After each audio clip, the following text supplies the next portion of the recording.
오늘 우리에게 주신 하나님의 말씀은 히브리서 5장 1절에서 14절 말씀입니다. 히브리서 5장 1절에서 14절 말씀입니다. 제가 1절, 여러분 2절, 14절은 합독하도록 하겠습니다. 대제사장마다 사람 가운데서 택한 자이므로 하나님께 속한 일에 사람을 위하여 예물과 속죄하는 제사를 드리게 하나니,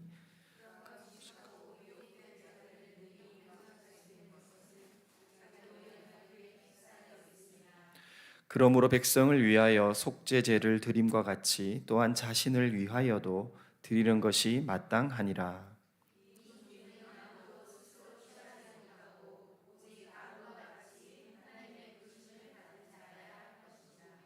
또한 이와 같이 그리스도께서 대제사장 되심도 스스로 영광을 취하심이 아니요 오직 말씀하시는 이가 그에게 이르시되 너는 내 아들이니 내가 오늘 너를 낳았다 하셨고,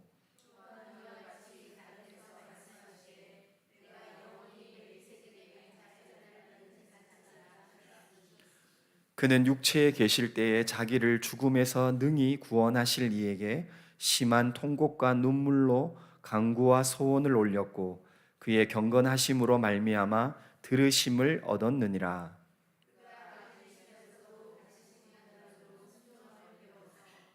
온전하게 되셨은즉 자기에게 순종하는 모든 자에게 영원한 구원의 근원이 되시고,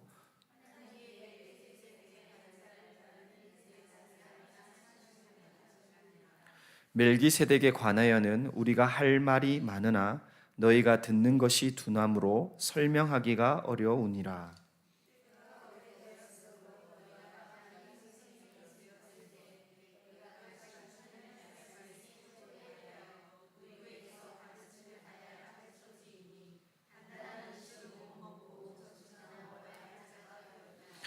이는 젖을 먹는 자마다 어린 아이니 의의 말씀을 경험하지 못한 자요 단단한 음식은 장성한 자의 것이니 그들은 지각을 사용함으로 연단을 받아 선악을 분별하는 자들이니라. 아멘. 오늘 히브리서 6번째 시간인데요. 네, 예수 대제사장의 직분의 첫 번째 시간으로 같이 말씀을 보려고 합니다. 여러분 혹시 지금 춥지는 않으세요? 네, 혹시 더위를 많이 타시는 분은 우리 연약한 분들이 추위를 많이 타거든요. 네, 저도 지금 연약해가지고 이렇게. 왜냐면 제가 이거 입었는데 이거 약간 춥게 느껴져가지고 그래서 여러분 조금 춥게 있지 않고 감기 조심하셔야 돼서 에어컨을 잘 이렇게 에어컨 그 리모컨 가지고 계신 분이 주인이시죠? 네, 잘 맞춰 주십시오. 오늘 이제 히브리서 5장부터요. 여러분 10장까지가 예수님이 제사장의 역할, 예수님이 이 땅에 오신 인간의 대제사장의 역할을 예수님이 하심으로 해서 그 구약의 율법이 이제는 우리에게 어떤 구원의 은혜로 영향을 미치는가. 그래서 굉장히 긴 장입니다. 그래서 오늘 5장부터 이제 10장까지 우리가 한 4-5번을 통해서 볼 건데 예수님의 그 대제사장의 의미를 같이 한번 보려고 합니다. 여러분 한번 생각해 보십시오. 여러분이 여기에는 이제 주부가 많으시니까 우리가 이제 이 홍콩에 생활을 할 때 여러분의 힘든 일을 대신 누군가가 해줄 때 여러분 참 고맙고 행복하죠. 특별히 청소라든지 설거지라든지 여러분이 힘들어하는 무거운 짐을 들고 가는데 어떤 멋있는 남자가 제가 도와드릴게요 이러면 여러분 얼마나 기분이 좋습니까? 또한 그 물건을 집 앞까지 물론 조심하십시오. 집 앞까지 들어준다라면 여러분 얼마나 고맙습니까? 이렇게 누군가가 나의 힘든 것을 대신해 줄 때 우리는 참 고맙죠. 그런데 여러분 우리가 가지고 있는 죄의 문제라고 하는 바울은 자기의 모든 인생에 알고 있던 지식이 다 배설물이라고 여겼다고 예수님 만나고 난 후에. 근데 우리가 가지고 있는 어려운 문제, 여러분 좀 더 이렇게 리얼하게 얘기하고 싶어가지고 여러분 화장실의 문제를 여러분 한번 생각해 보십시오. 누군가가 우리가 급하게 뭔가 실수를 해가지고 똥을 쌌어요. 근데 그 똥은 이제 우리가 스스로 치워야 되죠, 그죠? 근데 우리가 부모로서 우리 아이의 그 배설물을 치울 때도 쉽지 않잖아요. 비유가 약한 분들은 얼마나 힘이 듭니까? 그런데 우리의 그 배설물과 같은 똥과 같은 그 죄의 문제를 내가 죄인이기 때문에 해결할 수 없는데 그걸 하나님께서 해결해 주셨다라고 한다면 그게 얼마나 우리에게는 큰 은혜이겠습니까? 그래서 여러분 오늘부터 이 제사장의 법칙을 배울 때 이 제사장이 어떤 특성으로 우리에게 은혜를 베풀었느냐 이걸 좀 잘 조목조목 알면 좋습니다. 왜 이게 중요하냐면요, 오늘 뒷부분에 나오는데 여러분 11절 보시면 멜기세덱에 관하여는 우리가 할 말이 많은데 내가 아무리 말을 해도 너희가 듣는데 둔함으로 설명하기 어렵다 이렇게 얘기하거든요. 이게 무슨 말이냐면 여러분 듣는 게 둔하대요. 이 명확한 뜻은 뭐냐면 너희가 듣기에 나태하고 게으르다. 너희가 하나님의 말씀을 지금 잘 몰라서 유대인 예수 믿는 사람도 율법이 더 중요해 변질되었지 않니? 그래서 믿는 우리들에게 그걸 얘기하는 거예요. 하나님의 말씀에 나태함으로 들으면 안 되고 부지런함으로 성실함으로 하나님의 말씀을 잘 들어야 한다는 거죠. 그렇게 듣지 않을 때 그 다음 말씀이 우리에게 너무 잘 설명하죠. 말씀에는 두 가지 형태가 있대요. 말씀의 초보인 어린아이가 있고, 와, 완전 경상도 말이 확 나온다. 방금 내 귀에 확 들려가지고 여러분 그 어린아이와 같은 말씀의 초보인 사람이 있고, 그리고 성숙해가지고 자신의 생각을 사용해서 선악을 분별하는 사람이 있다라는 거예요. 여러분 우리 자신을 한번 이렇게 생각해 보세요. 오늘도 이제 히브리서 말씀을 통해 우리가 말씀을 듣는데 내가 이 말씀을 첫 번째로 대할 때 나는 하나님의 말씀에 이렇게 성실한가, 나태하지 않는가? 여러분 그 말의 뜻은요, 진지하게 듣다, 진지하게 그리고 굉장히 중요하게 여기다. 그래서 여러분 어떤 말씀을 들어도 어떤 말씀을 통독하고 볼 때에도 우리의 마음의 자세는요 진지해야 되고 굉장히 성실해야 되는 게 1차적인 거죠. 그러면서 그렇게 하지 않으면 두 가지 형태로 내가 믿음의 초보로 어린아이 믿음 계속 전만 달라고 하는 거예요. 얼마나 징그럽겠어요. 저도 우리 형님의 디스를 해서 죄송하지만 우리 형님이 취업을 못 해가지고 옛날에 막 삼수한 이후에도 막 집에 매일 있으면서 엄마한테 밥 달라고 하고 그 모습이 너무 꼴보기 싫은 거예요. 이 막내인 내가. 여러분 그런데 하나님 보시기에 하나님의 말씀에 진지하지 않을 때 어린아이처럼 계속 젖만 달라고 한다는 거죠. 그런데 이 히브리서 저자가 뭐라고 합니까? 하나님의 말씀을 진지하게 먹는 사람은요 단단한 음식에 자기의 지각을 자기의 생각으로 선악을 분별할 수 있대요. 여러분 우리들을 생각할 때 여러분 선악은 한번 좀 이상하지 않아요? 누가 선악을 분별할 수 있어요? 여러분 이거는 아담과 하와가 지은 죄잖아요.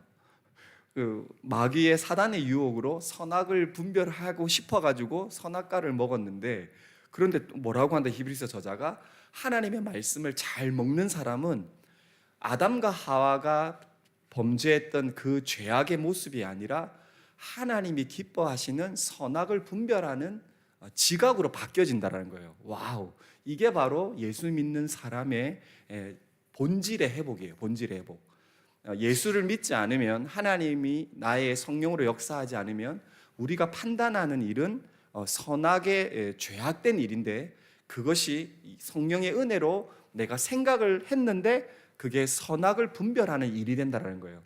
궁극적으로는 우리에게 적용을 시키면 하나님의 말씀이 나에게 순종으로 역사한다는 겁니다. 여러분 예수님을 어린아이처럼 믿지 않고 하나님의 말씀을 진지하게 먹는 사람은 이 말씀의 열매가 우리 삶 속에 내가 생각하고 판단하고 말을 했고 행동을 했는데 뭐가 된다? 하나님의 순종이 된다는 거예요. 우리에게는 항상 순종의 열매로 역사한다는 겁니다. 여러분 어떠십니까? 여러분이 하루라는 시간을 살 동안 여러분이 말하고 행동하고 만나고 헤어지고 이 모든 삶의 순간에 하나님의 순종 여러분 다 원하시죠? 우리가 얼마나 하나님께 순종하기를 원합니까? 그러면 오늘 이 말씀이 엄청 이렇게 진지하게 우리가 말씀을 드리면 되겠죠. 그러면서 여러분, 그만큼 이것은 생명에 관한 말씀이기 때문에 우리에게 분별할 수 있는 은혜가 된다라는 겁니다. 자, 이런 말씀의 마음을 가지고 예수 그리스도의 제사장의 직분이 어떤 의미인가? 여러분, 요 말씀을 나가기 전에 요 5가지 전제를 먼저 아시는 게 중요합니다. 뭐냐면, 여러분, 구약의 제사 제도도 하나님이 우리에게 뭘 가르치냐면요, 사람은 하나님께 아무나 나갈 수 없다라는 겁니다. 아무나 하나님께 나아갈 수 없어요. 하나님의 방법으로 나아가지 않으면 하나님을 만날 수 없을 뿐만 아니라 하나님의 그 죽음에 이르죠. 왜냐하면 하나님의 성품은, 하나님의 본질은 거룩하시기 때문에 하나님이 원하시는 방법으로 나아가지 않으면 죽음에 이른다는 거죠. 그래서 하나님이 아무나 나아갈 수 없는 이 상황을 하나님의 은혜의 방법으로 만드신 것이 제사 제도입니다. 그 제사 제도 중에 하나가 바로 이 제사장인 거죠. 여러분이 알고 있듯이 제사장은 레위 지파, 그 12지파 중에도 레위 지파만 제사장이 될 수 있죠. 또 특별한 것은 대제사장은요, 또 레위 지파에 잘생긴 사람이 되는 것이 아니라 레위 지파 중에서도 아론 자손만 대제사장이 될 수 있습니다. 그러니까 하나님의 구원의 은혜는요, 굉장히 이 5가지 특징이 있는데, 첫 번째는요, 대리적인 성격이에요. 대리적인 성격. 그러니까 내가 주님을 만나고 싶어도 내 스스로 만날 수 없고, 구약에는 제사장을 통해서, 제사 제도를 통해서 1년에 한 번은 그 지성소에 대제사장을 통해서만 하나님 앞을 만날 수 있고 용서함 받을 수 있고, 그래서 우리의 믿음은요, 굉장히 첫 번째가 대리적인 믿음이라는 거죠. 누군가가 대신한다라는 믿음이에요. 이건 참 놀라운 은혜인데, 내가 죄인이기 때문에 내가 할 수 없는 것을 누군가가 대신해 준다라는 건요, 굉장한 큰 은혜인 것이죠. 두 번째 특징은요, 이 제사 제도를 통해서, 이 대제사장을 통해서 알 수 있는 두 번째 특징은요, 선택적이라는 것입니다. 우리가 지금 여기 수요 예배로 모두 앉아 있지만, 우리가 여기 앉아 있는 이유와 목적이 있다라면, 내가 누군가에게 나 오늘 수요 예배 가고 싶어, 내 스스로 결정한 것 같지만 하나님의 선택적 은혜로 우리가 예수님을 믿었고 또 예배의 자리로 날마다 초대된다는 거죠. 그래서 나의 은혜와 믿음은 굉장히 선택적인 믿음이라는 것입니다. 그리고 세 번째는요, 이 제사장 제도를 통해서 알 수 있는 것은, 우리의 믿음은요, 굉장한 공동체적이라는 것입니다. 여러분, 우리가 교회 공동체, 가정도 교회 공동체고, 내가 직장을 가거나 학교를 가거나 내가 어떤 소그룹을 하더라도 나는 이 땅에 살아갈 때 스스로 살아가는 사람은 아무도 없죠. 부모가 있었고 형제가 있었고, 또한 우리는 이 땅인 홍콩이라는 이 땅을 의존하고 지구를 의존하듯이 우리의 이 사람의 특징은 굉장한 공통된 점이 있는 거죠. 그러나 하나님의 은혜가 사라지니까 이제는 사람들이 점점 이제 솔로가 되고 혼자에 만족하는, 이게 기쁨이다. 근데 그거 사실 약간은 비성경적인, 강하게 말하면 비성경적인 이야기죠. 하나님의 모든 만남의 열매는 그 다음 세대, 그 다음 세대를 이어져 가게 하는 이 공동체적인 성격은 반드시 있다라는 겁니다. 우리는 우리 스스로 신앙생활을 혼자서는 할 수 없는 거죠. 그리고 네 번째 특징이요, 이 대표성입니다. 대표성. 우리의 믿음이 주 예수 그리스도의 은혜로 내가 예수님 믿게 됐지만 나 혼자만의 믿음이 아니라 이건 대표적인 믿음으로, 나의 믿음은요, 제사장의 믿음이 그 이스라엘 백성에게 흘러갔듯이, 그 제사 제도가 그렇게 했듯이 나의 믿음은 반드시 내가 가는 그 장소나 환경이나 나의 가족의 그 누군가에게 반드시 대표성의 영향력으로 미쳐진다라는 것입니다. 그래서 여러분, 우리가 부모로서 나의 믿음의 색깔은 나의 자녀에게 반드시 영향을 끼친다라는 거죠. 그리고 5번째인데요, 우리의 믿음의 특징은 생명적이라는 것입니다. 이 생명적이라는 요소는요, 예수님의 성품, 하나님의 삼위일체 성품인 이 거룩. 그래서 나 혼자 믿었던 이 믿음은 나에게도 생명을 주지만 내가 만나는 그 누군가에게 반드시 생명으로 역사한다는 거죠. 그 생명의 역사의 열매는 바로 거룩이라고 하는 것입니다. 그래서 여러분, 이걸 우리 편에 적용하면 그냥 나 혼자의 신앙은 이 5가지의 은혜로도 예수님을 통해서 대리적이고 선택적이고 공동체적이고 대표적이고 생명으로 예수님이 해놓으신 제사장의 법칙으로 나도 누렸지만, 나 또한 예수님의 그 믿음이 그 누군가에게 이 5가지 특징으로 영향력을 미친다라는 거예요. 여러분, 여러분의 믿음이 얼마나 중요한지, 얼마나 귀한지 느껴지십니까?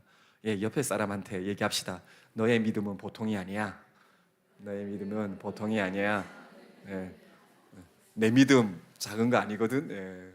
여러분, 이 5가지 원리를 여러분, 우리 부모인 우리에게 하나님이 선물로 그리스도를 통해서 주셨다라는 겁니다. 자, 그러면서 여러분, 이걸 더 깊이 깨닫게 하기 위해서 히브리서 저자가 예수님의 제사장은 아론의 구약의 율법의 법칙과 너무너무 다르다, 이거를 이제 5장부터 설명하는 거죠. 그래서 여러분, 1절부터 3절 우리 한 번 더 읽어볼까요? 히브리서 5장 1절에서 3절 시작. 대제사장마다 사람다운 것에서 택한 자이므로 하나님께 속한 일에 사람을 위하여 예물과 속지 않은 제사를 드리게 하나니, 그가 무식하고 미혹된 자를 능히 용납할 수 있는 것은 자기도 연약에 휩싸여 있음이라. 그러므로 백성을 위하여 속죄제를 드림과 같이 또한 자신을 위하여도 드리는 것이 마땅하니라. 아멘. 아론의 법칙으로 대제사장은 사람 가운데 선택을 받았고 사람을 위하여 제사와 예물을 드리는데, 자기도 이스라엘 백성하고 똑같은 사람이기 때문에 자기 자신을 위한 제사도 드려야 되고, 또한 대제사장으로 제사 직분을 하지만 그 이스라엘 백성이 때로는 연약하고 하나님께 불순종하고 돌이키고 돌아서기도 하지만, 대제사장으로서 그들을 또한 용납할 수 있는 것은 대제사장 자신도 연약한 인간이기 때문에, 그런데 우리가 이 제사 제도에 큰 은혜가 있었지 않았니? 이렇게 얘기하면 함과 동시에 뭐라고 하냐면, 예수님의 선택은 이거와 비교할 수 없는 하나님의 대제사장의 법칙이 있었어, 이걸 얘기하는 거예요. 그 첫 번째가 뭐라고 얘기하냐면 5절에 사람으로 취하심을 입은 게 아니라 오직 말씀으로 취하심을 입었다라는 거예요. 예수님이 이 땅에 사람으로 오셔서 유일한 대제사장이 되신 이유는 인간의 법칙으로 다윗의 자손으로 온 것이 중요한 게 아니라 하나님의 말씀의 계시로 너는 내 아들이야, 오늘날 내가 너를 낳았다, 내가 너를 기뻐한다. 누구의 선택을 받은 분이다? 하나님의 말씀의 선택으로 세우신 유일한 대제사장이 예수님이다, 이걸 얘기하시는 거예요. 아론도 하나님의 선택으로 대제사장이 됐지만, 하나님의 부르심의 유일한 인정은 예수님은 말씀으로 세워진 대제사장이다, 이걸 비교하고 있는 거죠. 그래서 이 대제사장은 인간으로 오신 분이지만 죄가 없기 때문에 자기 자신을 위한, 예수님을 위한 제사가 필요하다, 필요하지 않다? 필요하지 않다라는 거예요. 여러분, 아론의 자손의 자손, 또 자손의 자손은 또 대제사장으로 구약 제도로는 자기 자신을 위한 제사는 어떻게? 끊임없이 해야 되죠. 그래서 그 제사는 뭐와 같다? 그림자다, 일시적이다, 영원한 것이 아니다라고 비교하는 거죠. 그러나 예수님을 믿게 되어서 예수님의 백성이 된 우리 모두는 뭐다? 이제는 죽이는 제사를 드릴 필요도 없고 나를 위한 제사는 절대 필요하지 않다. 그래서 이 예배조차도 뭐다? 하나님께 드려지는 감사제, 나의 산제물, 로마서에서 얘기한 산제물로 드려지는 영광의 예배로 이제는 기쁨의 축제로 이 제사가 바뀌었다라는 겁니다. 그게 바로 우리가 드리는 예배고, 일상의 삶이 기쁨의 예배로 바뀌어진 것이죠. 그래서 예수님의 대제사장의 법칙은 영원성을 가지게 된다, 유일하다, 그걸 이야기하는 거죠. 그러면서 그거의 근거로 6절에 뭐라고 하냐면, 예수님은 아론의 지파로 오신 게 아니라 누구의 반차를 따랐다? 멜기세덱의 반차를 따라 이 땅에 오셨다. 그래서 여러분 이 멜기세덱에 대한 의미를요 히브리서 7장의 한 장을 통해서 설명해요. 오늘 그것까지 다 설교하면 여러분 힘드시겠죠. 그래서 오늘 이 멜기세덱의 법칙은 여러분 요것만 좀 아시면 좋겠습니다. 멜기세덱은요 지금 이 히브리서를 말씀하고 있는데 창세기 14장에 나오는 인물이에요. 그리고 시편 100편인가 까먹었는데 시편을 통해서 다윗이 멜기세덱의 반차를 좇아 나의 왕권이 세워졌다 얘기해요. 그때 다윗은요 자기의 왕권도 멜기세덱의 그 서열의 이어짐을 통해서 자기도 왕이 됐지만 이걸 다윗이 선지자로 예언을 해서 이 땅에 오시는 예수님이 어떤 계열이었다? 멜기세덱의 반차, 그 족속을 통해서 오신 유일한 제사장이다 이걸 얘기하는 겁니다. 이제 좀 쉽게 설명하면 여러분 멜기세덱은 창세기 14장에 어떤 인물이냐면 여러분 구약의 이스라엘 백성이 우리는 믿음의 조상이다, 우리는 믿음의 자손이야, 이때 가장 큰 프라이드를 느낄 때 어떤 인물을 얘기하는지 아시죠? 우리는 누구의 자손이다? 아브라함의 자손이다. 아브라함은 믿음으로 선택함을 얻었고 우리는 아브라함의 지파야. 우리의 혈통은 순수 혈통이야. 이방인의 족속하고 완전 달라. 와, 얼마나 프라이드가 높겠습니까? 그런데 멜기세덱이 마태복음 14장에 어떻게 하냐면 그냥 갑자기 짠 나타나요. 근데 짠 나타나는데 그 희생 예물을 드리는 제사를 드리는 양이나 피를 들고 나오는 게 아니에요. 뭘 들고 나오냐면 떡하고 포도주를 들고 오거든요. 그런데 뭐라고 하냐면 아브라함이 전쟁에 그 가나안 족속의 연합 족속하고 전쟁하고 승리하고 난 뒤에 돌아오는데 갑자기 멜기세덱이 왕처럼 나타나가지고 떡하고 포도주를 들고 있으면서 축하한다, 너 승리했구나 그러면서 어떻게 하냐면 아브라함을 축복해 주는 거예요. 이게 이제 이 내용이 나중에 히브리서 뒤에 나오는데 여러분도 상식적으로 생각하면 높은 사람이 어떻게 하죠? 아랫 사람을 축복하는 거죠. 그러니까 아브라함조차도 이 멜기세덱의 이 반차, 이 멜기세덱의 등장은 너무너무 신비롭고 너무너무 위대한 사건인 것을 이야기하는 거죠. 갑자기 나타난 것도 신기하고 예물도 떡과 포도주를 가지고 있는 것도 신기하고, 그런데 이게 바로 누구다? 예수 그리스도를 상징한다라고 이야기하는 거죠. 그걸 어떻게 설명하냐면 멜기세덱이 가지고 있던 예물이 떡과 포도주였어요. 여러분 떡과 포도주는 뭘 뜻합니까? 예수 그리스도의 십자가의 살과 피. 그래서 멜기세덱의 그 계열을 쫓아 나오신 분이 바로 예수 그리스도이시다. 유일한 멜기세덱의 반차는 그 이후에 없거든요. 그걸 의미한다고 하죠. 그리고 두 번째는요, 멜기세덱은 축복할 때 왕이면서도 제사장 역할을 한 거예요. 그런데 예수님이 누구시죠? 유일한 대제사장이시고 우리의 왕으로 오셨다. 그래서 멜기세덱의 반차라고 이야기합니다. 그리고 멜기세덱은요 한 번 쫙 등장하고요, 다윗하고 예언적으로 인용하는 것 외에는 멜기세덱의 그 다음 세대는 등장하지를 않아요. 그래서 예수 그리스도의 유일한 희생인 그 십자가의 공로가 바로 이 멜기세덱의 등장에 예언하고 똑같다, 이렇게 일치한다라고 이야기합니다. 그리고 또 어떻게 얘기하냐면 예수 그리스도의 이 탄생과 동정녀의 태어나심과 십자가의 죽으심과 부활이 너는 내 아들이다, 너는 내가 너를 기뻐한다, 이 계시적인 말씀으로 유일한 아들로 인정함을 받은 그 유일한 법칙, 그게 바로 멜기세덱의 등장, 하늘의 계시와 하늘의 섭리로 갑자기 아브라함을 탁 등장해서 축복했던 그 하늘의 신비가 예수 그리스도가 이 땅에 온 신비와 똑같다라고 이야기하고 있는 것입니다. 그러면서 여러분 그 예수님, 이제 멜기세덱의 반차로 예수님이 오셨다. 그러면 여러분 한번 생각해 보세요. 아론의 대제사장도 자기 백성을 용납하고 이해하는 이유는 이스라엘 백성의 수준이 누구의 수준이다?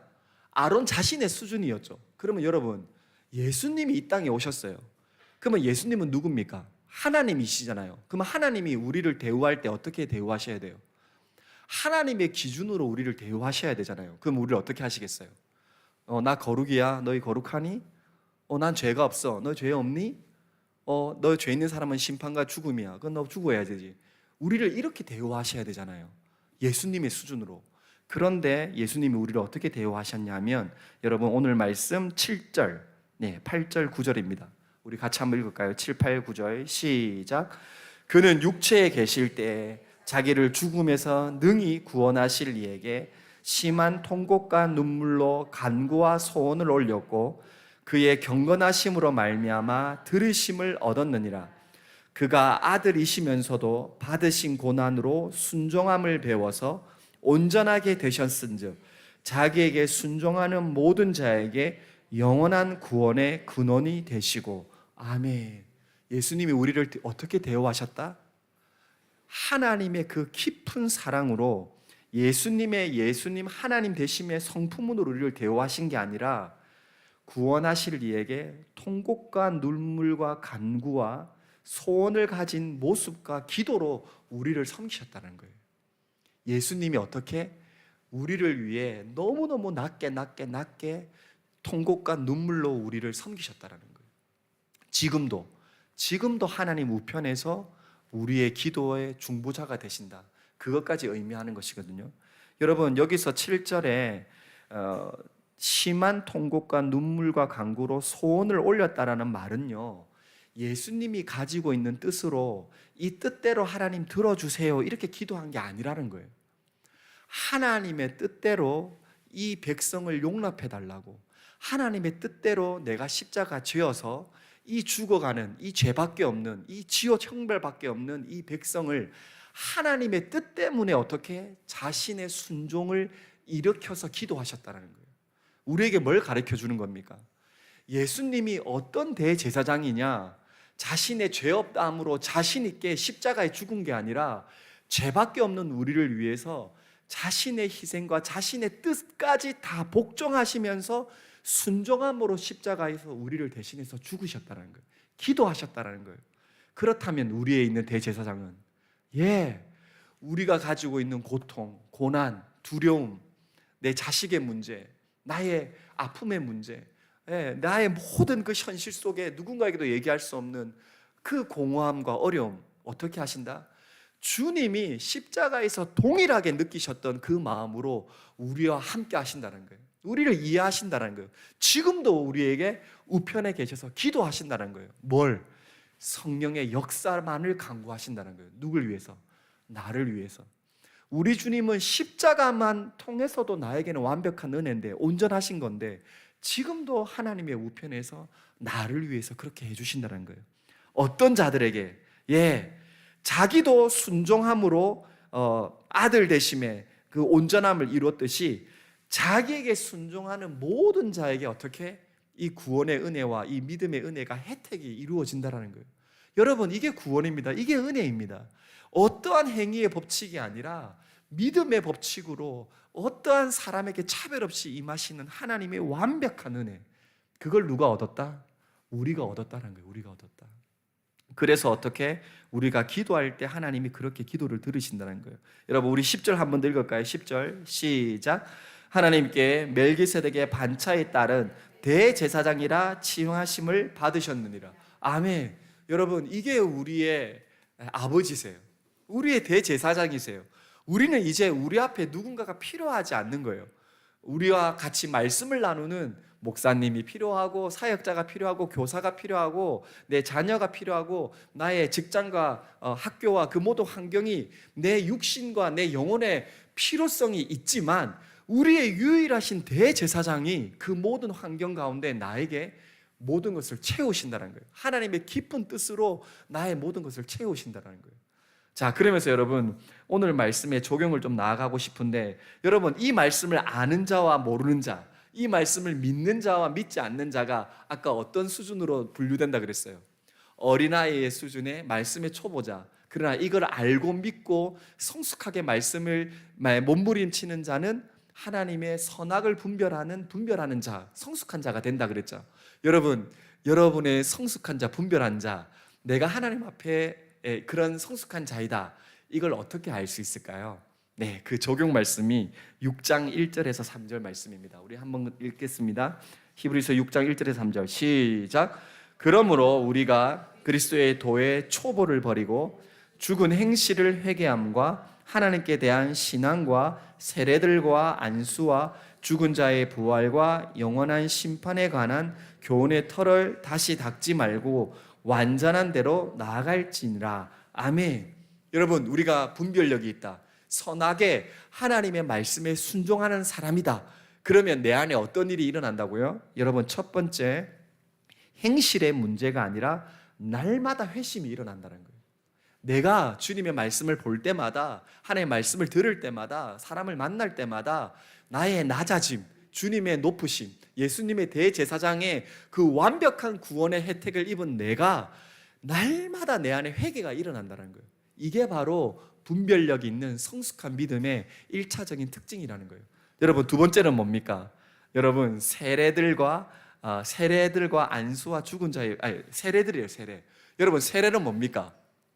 나는 죽었고 예수만 살았고. 여러분, 세례 받을 때 어떻게 해요? 물에 빠져. 넌 죽었어. 그래서 삑 건지잖아요. 넌 살았어. 여러분, 이 세례가 뭐냐면요, 신분이 바뀌었다는 거예요. 신분이. 네, 성숙한 믿음의 분별력이 있는 사람은 내 신분이 이제는 어떻게? 예수의 신분이다. 그래서 억울해도, 그래서 가난해도, 부해도, 내가 성공해도 실패해도 나의 흔들릴 수 없는 나의 신분의 변화에 그 믿음으로 그 모든 것을 견뎌낸다라는 겁니다. 여러분, 예수로 살게 되길 축복합니다. 예수로 살게 될 때 우리의 어떠한 것에도 우리에게 빼앗길 수 없는 행복이 있다라고 하는 것이죠. 그리고 세 번째 특징이 뭡니까? 안수와 죽은 자의 부활과 영원한 심판이 있다. 여러분, 우리가 이 땅에 홍콩에 사는 것이 이제는 우리 일생의 한 순간이겠죠. 우리가 가지고 있는 우리의 믿음의 특징은 뭐다? 내가 성숙한 신앙이라면 나는 이제부터 예수님의 부활과 심판의 믿음으로 살아가는 사람이 된다라는 거예요. 뭐다? 영원성이죠. 영원성. 예수님의 부활의 기쁨이, 심판의 그 진노가 이제는 나의 진노가 아닌, 그러나 그 진노에 있는 그 백성들을 볼 때 안타까워하고 눈물이 나고 복음을 이야기하고 싶고 전도하고 싶고, 그리고 누군가를 만나도 저 사람이 외모에 상관없이 내가 예수 그리스도를 나타내고 싶은 하나님의 영원성의 기쁨으로 살아가는 성숙함의 믿음으로 내가 변해 있다라고 하는 것입니다. 여러분, 오늘 대제사장인 예수님의 첫 번째 말씀을 같이 함께 보면서 여러분은 어떤 신앙과 어떤 믿음의 백성입니다. 이사야 53장 5절에 우리가 너무 잘 알고 있는 말씀이 나와 있죠. 그가 징계를 받음으로 우리가 평화를 누리고 그가 채찍을 맞음으로 우리가 나음을 입었도다. 여러분, 이때 나음이라는 용어는요, 나는 아무 흠이 없게 되었다. 나는 이제 주님 앞에 나아갈 때 이제는 100%의 하나님의 인정함 받는 사람이 되었다라는 것입니다. 여러분, 이게 바로 예수님이 우리에게 주시는 제사장권, 대제사장권의 회복인 것입니다. 여러분, 오늘도 이 말씀을 기억할 때 여러분의 대표성, 여러분의 생명권, 여러분의 대리자, 또 여러분의 그 생명의 영향력이 이제는 성숙한 신앙으로 회개와 신분과 영원성에 살아가는 진짜 성숙한 믿음이 오늘 되기를 축복합니다. 함께 기도하겠습니다. 우리 같이 한번 기도하면 좋겠습니다. 함께 기도할 때, 주님, 이 히브리서 저자가 그 이스라엘 백성 믿는 자들에게 아론의 그 선택보다 뛰어난 예수 그리스도의 멜기세덱의 반차의 예를 들면서까지 가르쳐주는 그 완벽한 제사장의 은혜가 우리의 은혜인데, 주님, 이 은혜가 내가 누구에게도 빼앗기지 않는 성숙한 믿음 되게 하여 주옵소서. 또한 특별히 원하는 것은 주님께서 하셨던 그 기도, 통곡, 눈물, 그 십자가의 고난과 승리가 나의 삶의, 나의 십자가, 내 삶이 되게 하여 주옵소서. 그걸 감당할 수 있는 담대한 믿음 나에게 허락하여 주옵소서. 함께 기도하겠습니다. 하나님 아버지, 오늘 예수님의 대제사장